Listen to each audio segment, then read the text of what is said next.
but the problem is that his feed rate exceeded the state of the art that we have today in drag saws that use diamond. And so the article was based on flawed logic. Now, it almost looks like the blade had a curvature to it. So there's one way to find out if it was a curvature, and that is to put a straight edge on it. There you go. That's a really pretty big blade to do that. That's probably what that hole is over there where the blade was in. Yeah. So this is Chris testing for flatness of a possible ancient cut surface. But it's actually quite flat. Well, no, it's got a bit of the surface comes out here and then it kicks in. You've got two right cuts in there, there. 2 different cuts there. Yeah, you got 2 different cuts. Yeah, it comes down to here. Actually, there's 3. It ends there, then it steps out. There's one there, and then it slips out.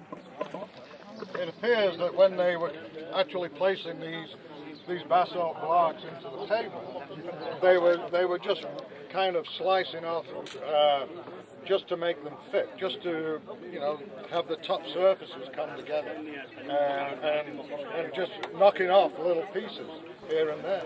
That's an ancient saw cut, you can tell.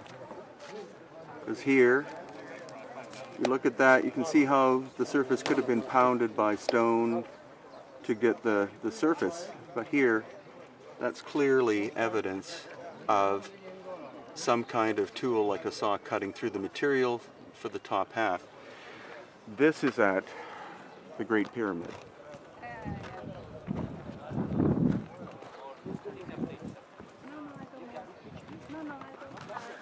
And similar to Peru, what we see is different materials, different forms of workmanship from crude to incredibly refined. Here again, we're going to look at another saw cut example. But this is, I'm just blown away. This is the Great Pyramid of Giza. But here, have a look at this. This is an obvious saw cut.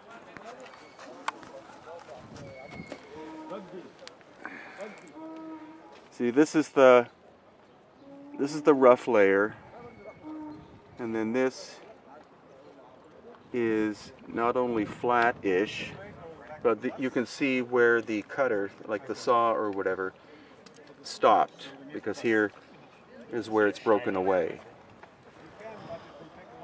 And on this side too.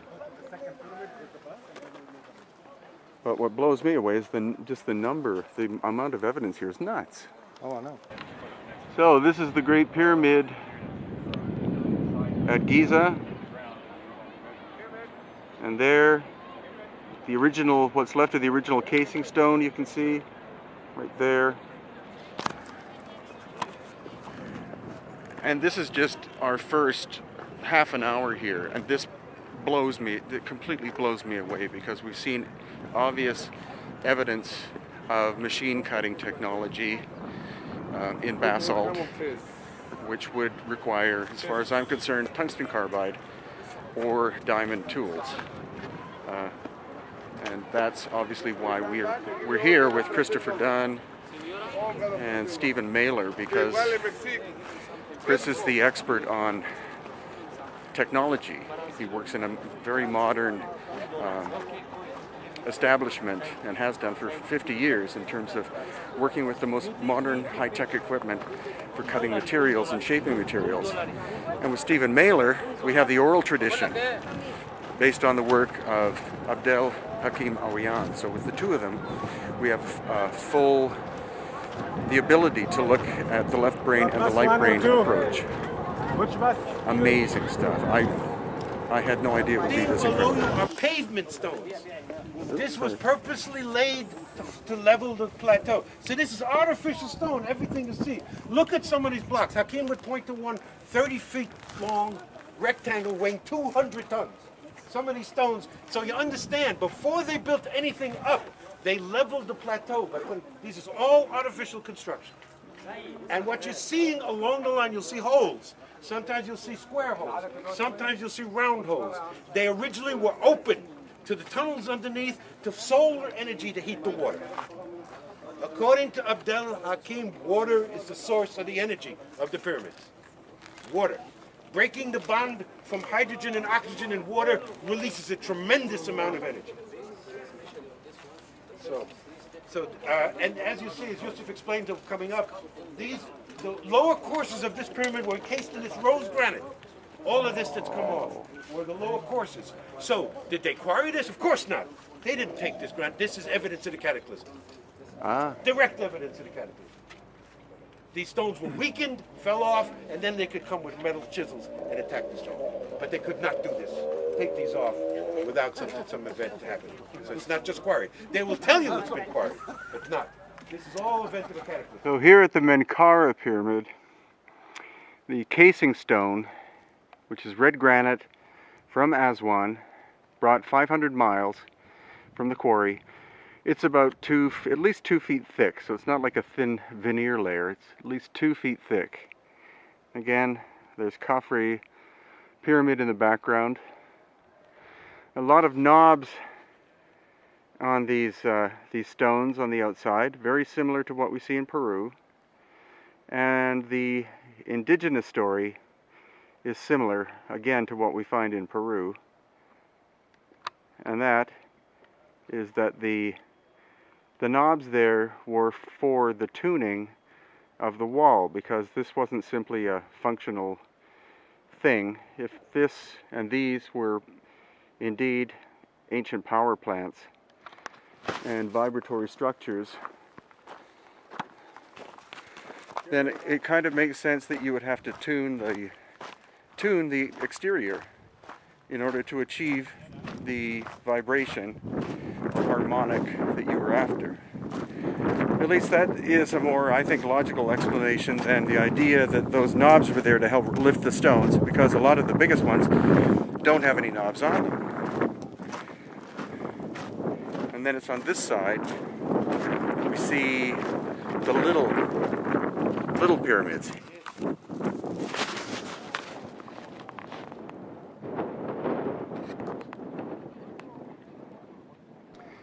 You can clearly see how the entire exterior of granite has been stripped off one of these baby pyramids. Again, the Khafre one here. Oh no, I'm not doing it. And the whole area is strewn with the remains of cannibalization of an ancient structure in ancient areas by later people.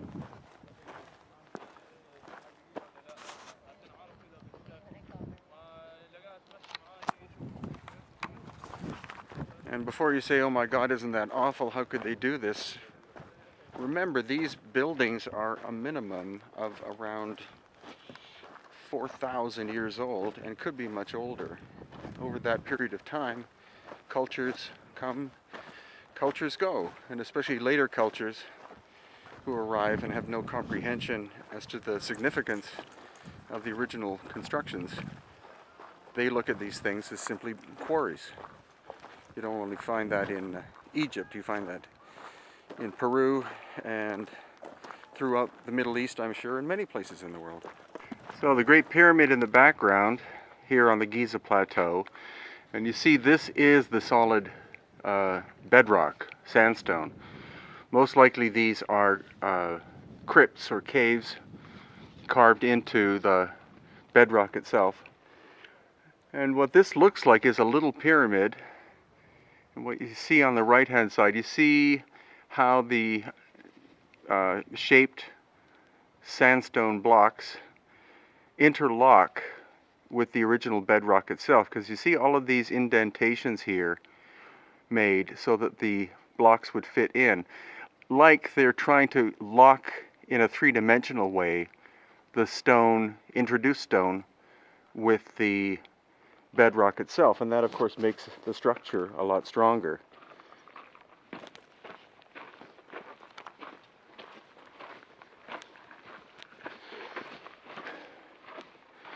And where we're heading now is towards the Sphinx and Sphinx Temple.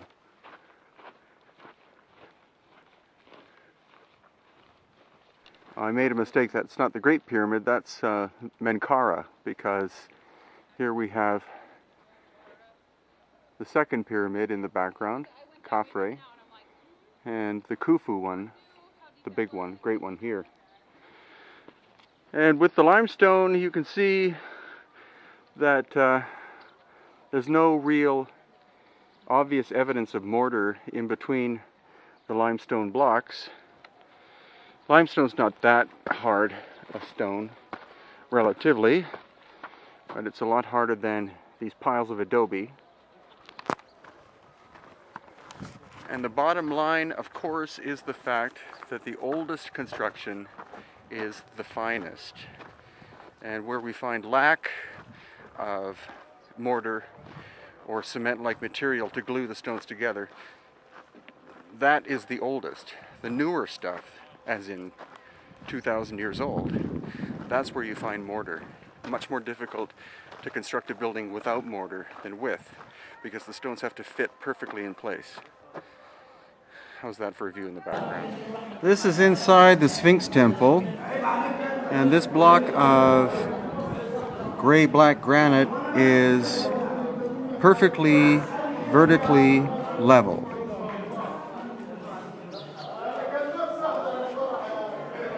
And it's similar to some of the stuff we see in Peru, because you see the corners, a lot of the stones are rounded over like that for strength. This is all basically red granite.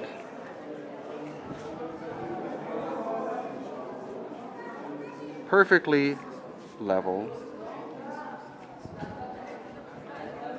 And you can see the weathering at the bottom that looks like that would have been the result of water. But we had Chris Dunn here with his gauge, which is accurate over 1 foot to within 1/10,000th of an inch, and this surface was that flat. This is only a preliminary look at the Sphinx Temple, because we will be coming back. We have to kind of race through today.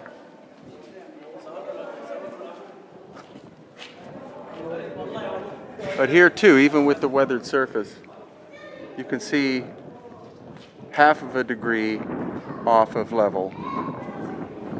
That's because of the it looks like water weathering. Here, 0.2 degrees off of being perfectly level. So for those of you who may never get a chance to come to Egypt, this gives you a brief look into the Sphinx Temple. This is one of the pits. Could have actually been one of the water channels, because the thing is that the whole Sphinx, or the whole Giza complex, is filled with tunnels, horizontal and vertical tunnels that were probably what were used to conduct water in ancient times, when the pyramids were the energy generating things that they were. So stay tuned for future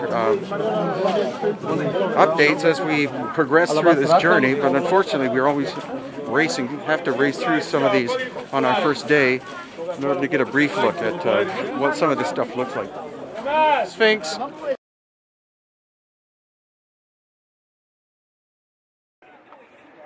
Interesting graffiti covered stone wall. How about the fact that you're actually looking at the Great Sphinx of Egypt?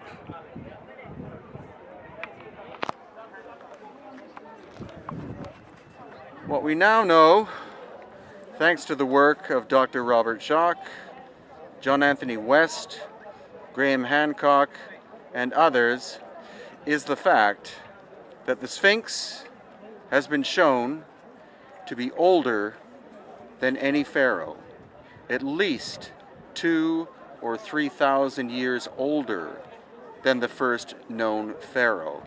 So we're looking at a pre-dynastic, pre-pharaonic construction.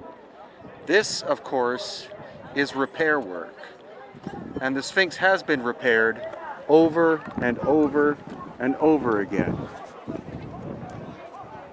It's even been written that the Sphinx was being repaired during the time of Khufu and Khafre, the pharaohs supposedly responsible for the giant pyramids behind the Sphinx.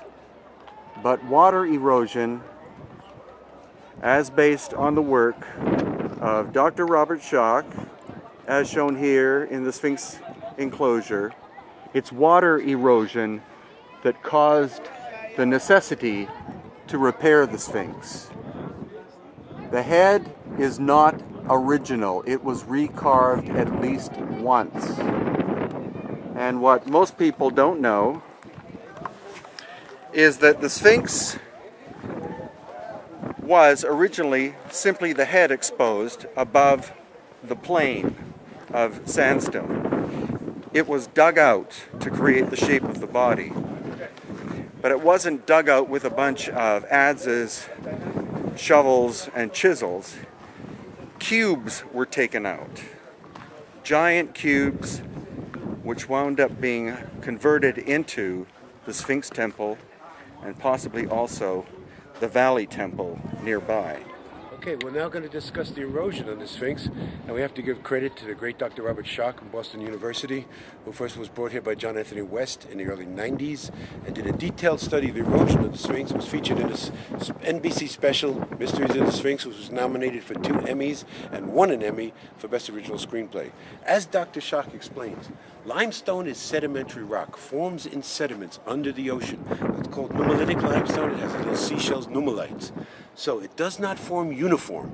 Limestone falls heterogeneous, not homogeneous, meaning you could have a hard layer, soft layer, harder layer, soft layer, harder layer, hard layers, harder layer. So what he found is the particular erosion that we see here, some of the hardest layers. He actually mapped the whole stratigraphy of this side, each layer, and its hardness and its durability. So what he found was some of the hardest layers of deposition are the most eroded. So he concluded that it would take rainfall beating at an angle for thousands of years to do this. Not a flash flood, not a flash rainfall. It takes steady rainfall for thousands and thousands of years. The hardest erosion layers are eroded. And it has this particular rounded surface, which Dr. Schoch says is classic water erosion, not wind and sand, which we can see in the 4th Dynasty tombs, cut away, eaten away by the sand. This rolling, rounded is clearly water erosion, and clearly cannot be because of climatic conditions less than 8 to 10,000 years that the climate was here to cause that type of rainfall. That's his conservative estimate. We say well over 10,000 years. Hakim placed the date of the Sphinx at 54,000 years. What also Dr. Schoch found was the erosion in the front of the Sphinx was 8 feet deep. The erosion layer in the back of the Sphinx was 4 feet deep. Not all constructed at the same time. First was the head and the forelegs, then the body and the tail much, much later, thousands of years later. So she's not done it all at the same time, but that obviously the head was done first. And also he concluded that the top layer that you can see was actually the ground level of the plateau. Only what was now the head would have been sticking out. It would have been just a limestone outcropping, originally what you called a yardang. Only the head. And so the head is out of proportion. We know she's been carved back many, many times. According to Hakim's tradition, the original head of the Sphinx was like Sekhmet or Tefnut, if we see her in images, a lioness-human combination. I believe it's been recarved back by who was called Menes Men Aha, carved it in face of his mother, black African woman. But clearly the erosion is the smoking gun. This cannot be caused by wind and sand. This is classic water erosion, at least 10,000 years old.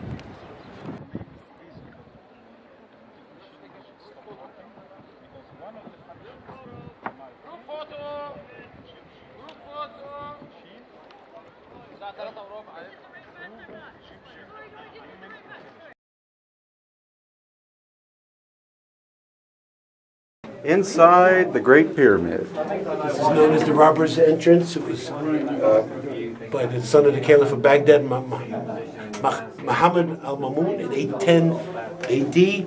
And we're going to the ascending passageway, which is the original structure. Right on.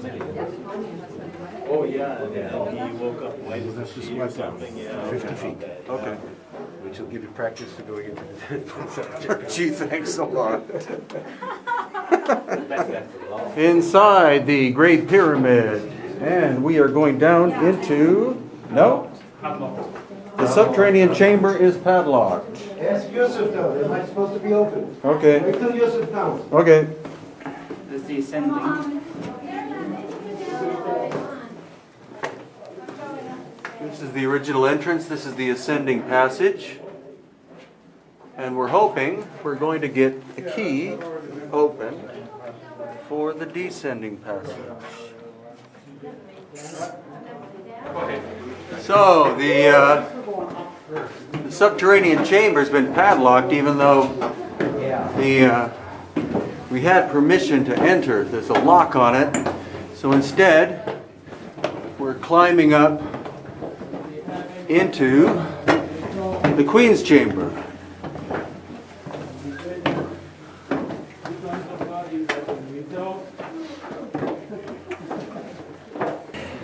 Okay, this is the Grand Gallery inside the Great Pyramid at Giza.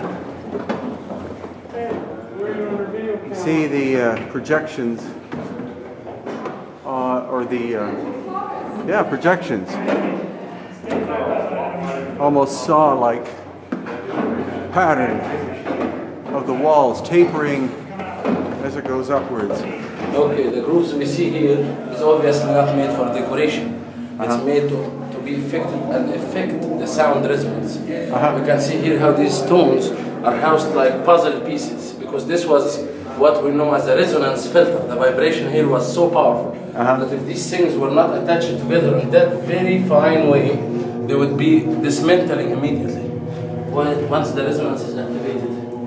Let me activate it from here and you listen to it from the other side. Is that a knob or is that just Whoa! Is that you doing that? Yeah. Bloody hell.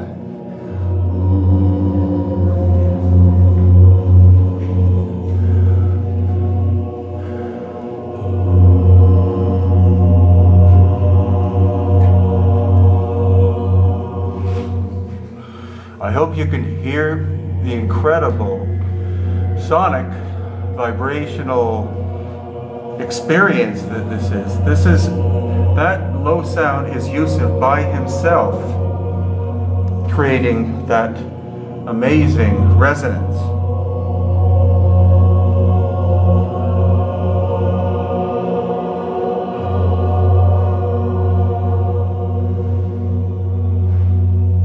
So this is one of the baffles just before getting into the so-called King's Chamber in the Great Pyramid at Giza.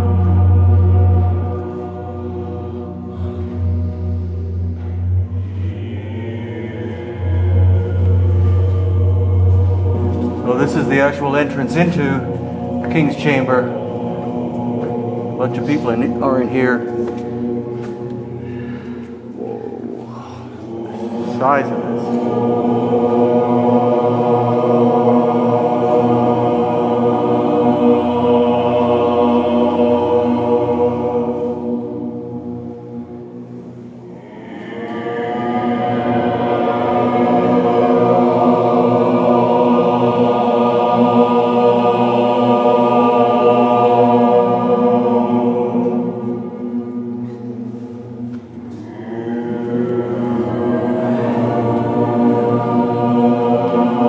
Now getting inside the box,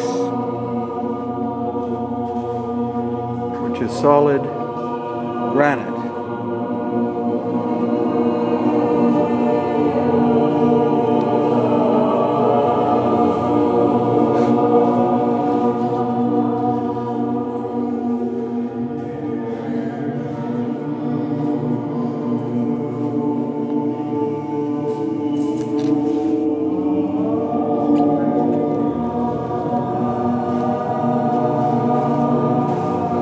Is now in the box in the Great Pyramid.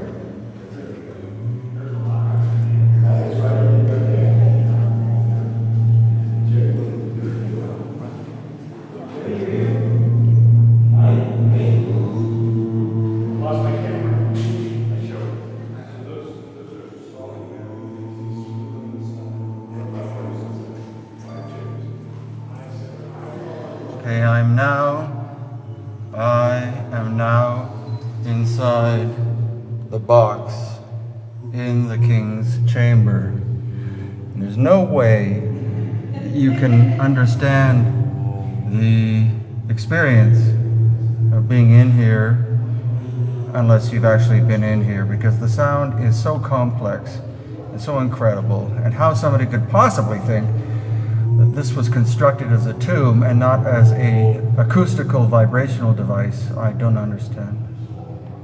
But this is a childhood dream come true to actually be lying down inside this incredible granite box in the king's chamber on the Giza Plateau in Egypt.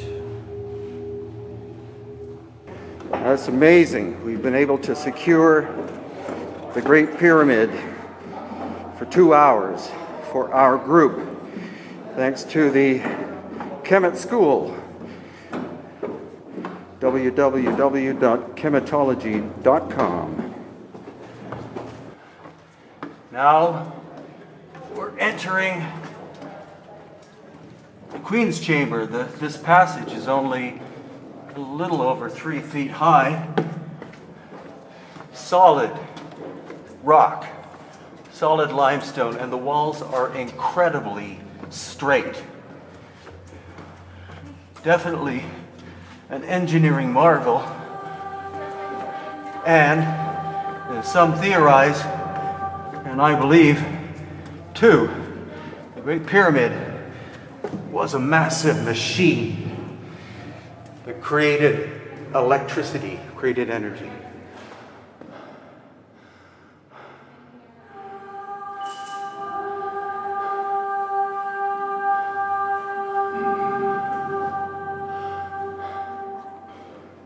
This is one of the shafts in the Queen's Chamber. One on this side, one on the opposite side. We can see evidence of some kind of buildup of material. Of this black is probably not smoke from the fire of the builders, but something else, maybe a chemical reaction that went horribly awry in the Queen's Chamber. Now we're heading back through the causeway, or whatever you want to call it, that connects the Queen's Chamber back up with the main entrance. As we pass Ernie. How you going, mate? Good, I'm good. Good out. Hello. Hello. Ernie's from Australia. Everybody in Australia, how the hell are you? Heading out. Mustafa! Mustafa! He's not in there.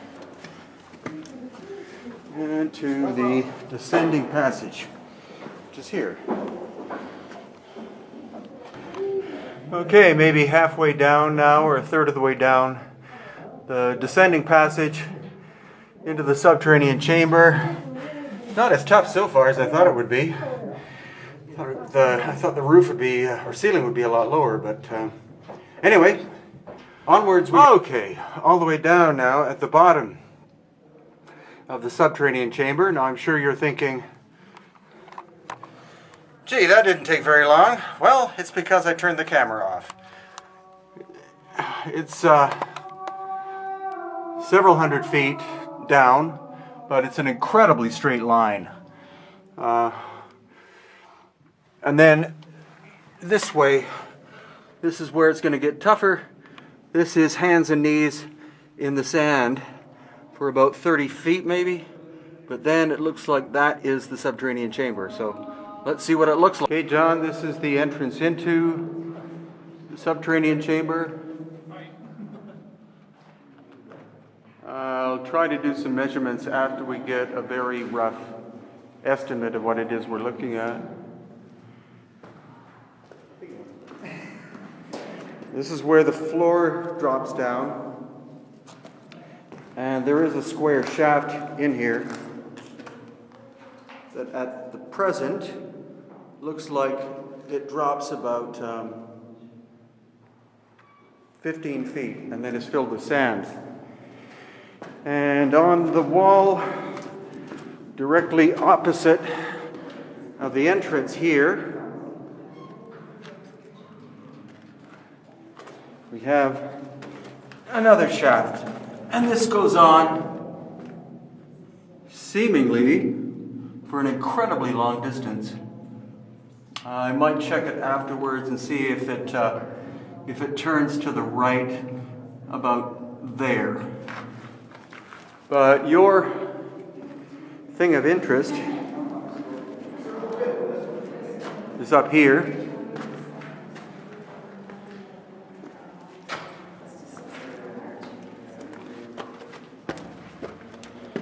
So this is the channel thing walkway up. And there are a number of knob-like projections using a foot for scale here.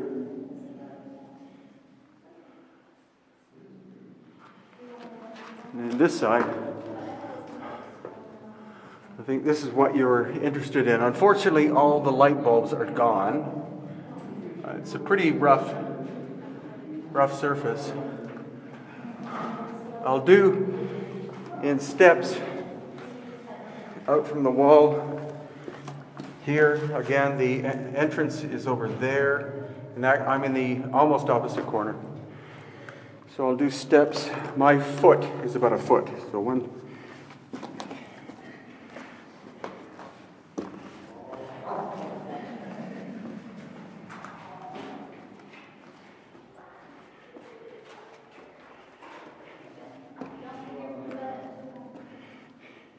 "18 feet to the point where it drops off. It's like a double step.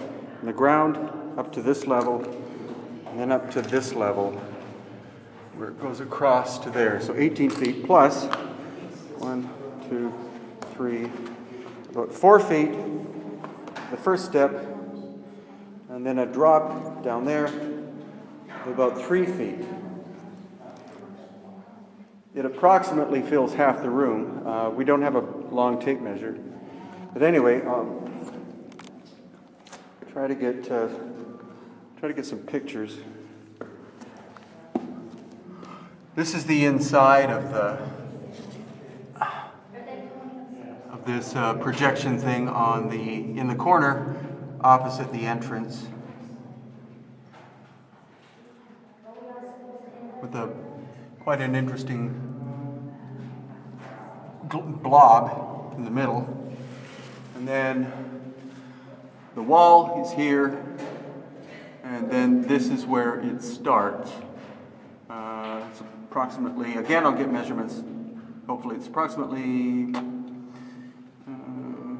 2.5 feet from the wall. So, having just descended the descending passage into the subterranean chamber, we walk out through the cavern that was created by the Turks, I think, by blowing it up. And that was our visit to the incredible here.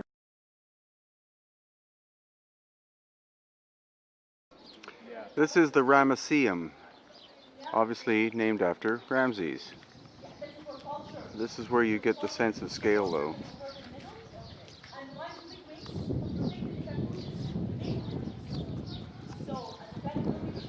An important point that Stephen Mailer pointed out is if you look at the carvings on the left, they're different from the carvings on the right.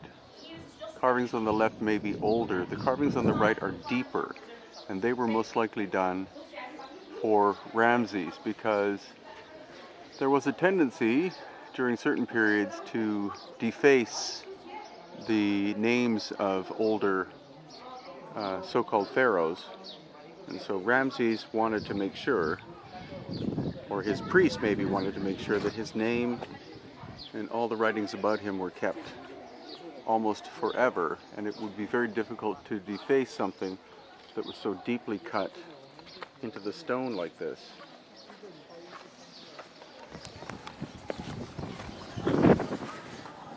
Now we don't see so far any sign of lost ancient technology or super ancient work. This is all limestone, and again, according to Stephen and others, limestone was the preferred material afterwards because limestone was softer.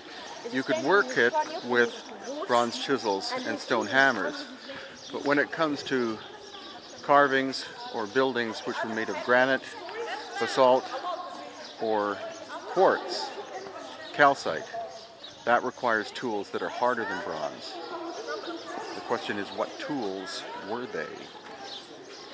In the archaeological record, there are no tools, as far as I know, other than bronze chisels and stone hammers. So the harder stone is hinting at us that that work that was done is older than the Pharaonic dynastic Egyptians.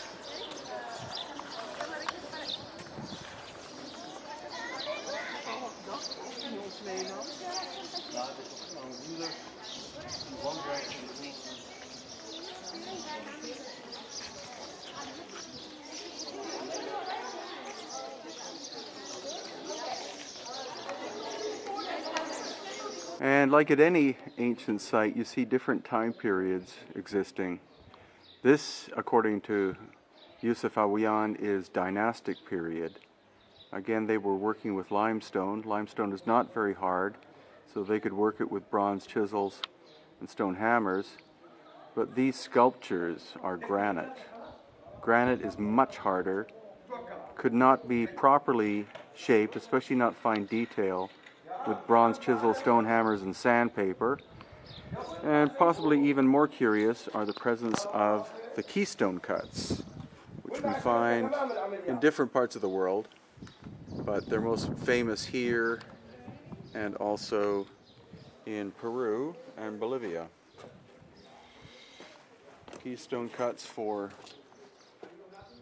bronze or some kind of metal would be put in there supposedly to hold the stones together. But what you'll notice about these ones is you can see the tools that were used, chisels. So these are not especially sophisticated examples of them, but they're present nonetheless.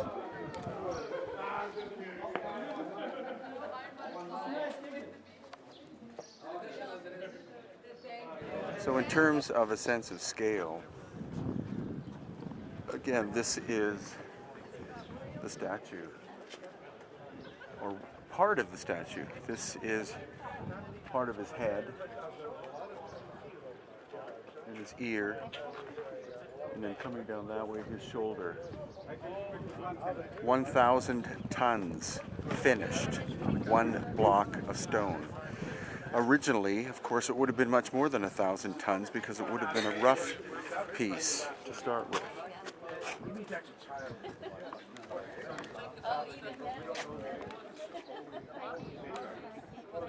Put your back into it. Stop back around. Wow. And here you can see after it fell, as the result of an earthquake supposedly, somebody came along, and this is his head, and attempted to separate a section as building material, and of course they gave up because this is rose granite, super hard stone. So here's the bottom of part of the 1,000 ton statue, and I believe this is the base on which he stood, and just the size of his feet. Here's my hand in comparison.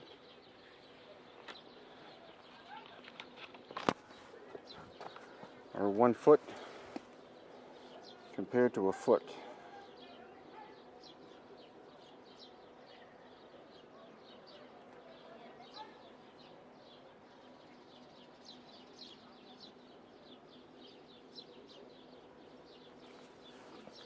My foot's about the size of his toenail. So again, finished at 1,000 tons. So how did they move it 500 miles from the quarry at Aswan.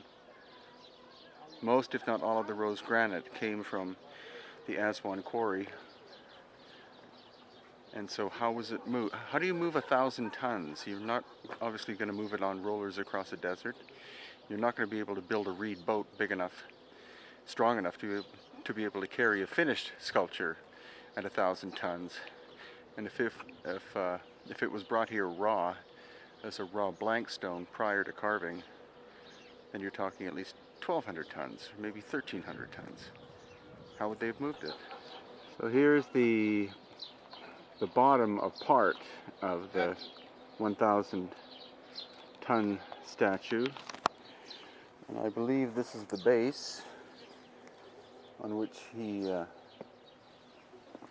stood, and just the size of his feet. Here's my hand in comparison.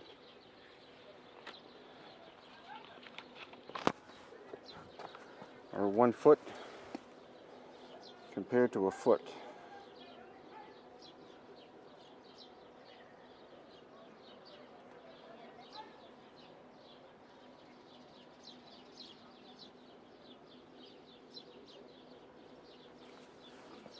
My foot's about the size of his toenail.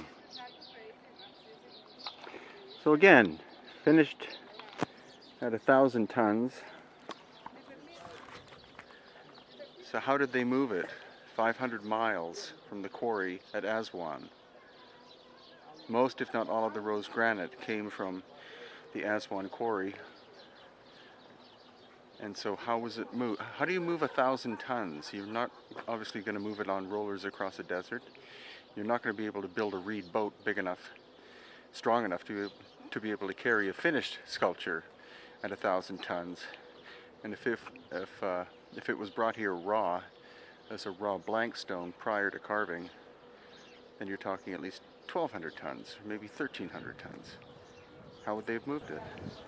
Another point to take into account here at the Ramesseum is here we have limestone, which is not a particularly hard stone, but these columns, as vast as they are, at least 20 feet high, you clearly see that they were done in sections, because you can see the seam as we go down where the fill-in repair work is. So during dynastic times, when this was built, they were working with limestone and working it in sections. But as we go farther back in time, to the pre-dynastic period, when they're working with granite, diorite, and basalt, quite often that's megalithic. That's a single block of stone, sometimes a single column, a single header piece of stone of larger scale. So it's not simply the hardness of the stone that was used prior to dynastic times, but it's the size of the stone as well. And the question is, how did they move this stuff? Slaves? No.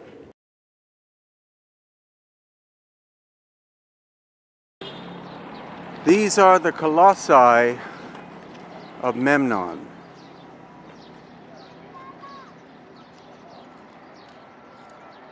They are at least 30 feet tall, and originally were one piece of stone. This was one solid block of rock on top of a monster's base.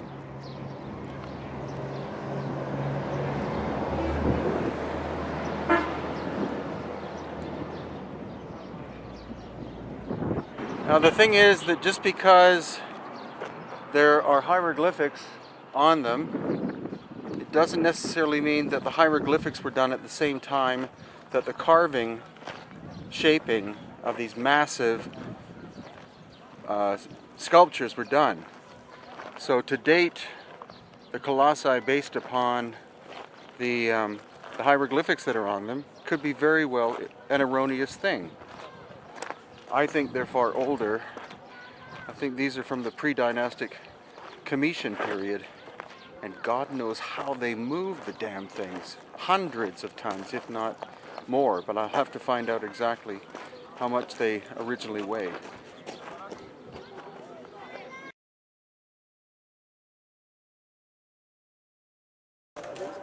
So you're looking at Luxor Temple, or a very small part of it here. The sound in the background is a mosque. And this is one of the faces reputed to be Ramses II that engineer Chris Dunn believes was done with ancient high technology, because he's found what he believes are machine tool marks inside the nostrils and cutters. He's found the actual machine tool marks on the face, because the precision of this sculpture is so fine that one side is a mirror image of the other side.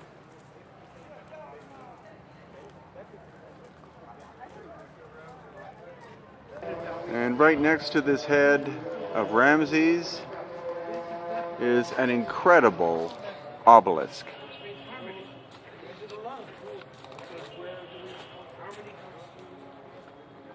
It's at least 8 feet on one side at the base, and I have no idea, it's got to be 60 feet tall.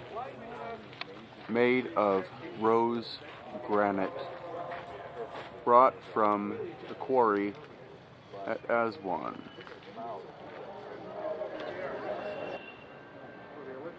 So these rose granite sculptures, which have to be 15 feet tall, that cartouche here was added later. The name of Ramses was put that after. So it's likely that this does not, the sculpture does not represent Ramses. It could be a lot older. And what Yusuf Awaken pointed out, is the first one has the cartouche there. The second one has the cartouche there. The third one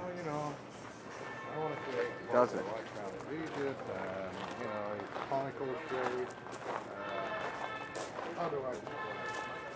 So you see, there's the cartouche with his name on it. Next to it is a dagger, but here the dagger's in the way of where it would be. So that's another sign of the great possibility that the hieroglyph does not name the original sculpture itself, but was added afterwards, and possibly long after the carving was done. Copper chisels and stone hammers cannot achieve this work.